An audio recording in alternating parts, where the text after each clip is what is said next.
ഇന്ത്യയിലെ crypto currency നിക്ഷേപകരിൽ 75% 35 വയസ്സിൽ താഴെയുള്ളവർ എന്ന് റിപ്പോർട്ട്.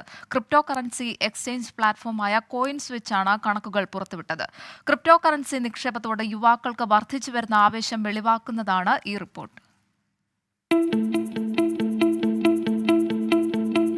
നിക്ഷേപങ്ങളുടെ സ്വഭാവം ഓരോ കാലത്തും മാറി മാറി വരും. റിയൽ എസ്റ്റേറ്റും സ്ഥിര നിക്ഷേപങ്ങളും മ്യൂച്വൽ ഫണ്ടുകളുമൊക്കെയാണ് മുതിർന്ന പൗരന്മാരുടെ ഇഷ്ട നിക്ഷേപ ഇടങ്ങൾ. യുവാക്കളുടെ ശ്രദ്ധ പ്രധാനമായും ക്രിപ്റ്റോ കറൻസിയിലാണെന്നാണ് പുതിയ റിപ്പോർട്ട്.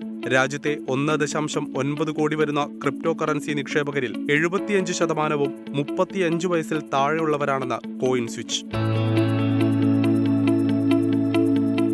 ക്രിപ്റ്റോ കറൻസി നിക്ഷേപകരിൽ 9% പേർ സ്ത്രീകളാണെന്നതാണ് മറ്റൊരു സവിശേഷത. 18-നും 25-നും ഇടയിൽ പ്രായമുള്ള 35% പേരും 26-നും 35-നും ഇടയിൽ പ്രായമുള്ള 40% പേരും 36-നും 45-നും ഇടയിൽ പ്രായമുള്ള 15% പേരും ക്രിപ്റ്റോ കറൻസിയിലാണ് ഭാഗ്യം തേടുന്നത്.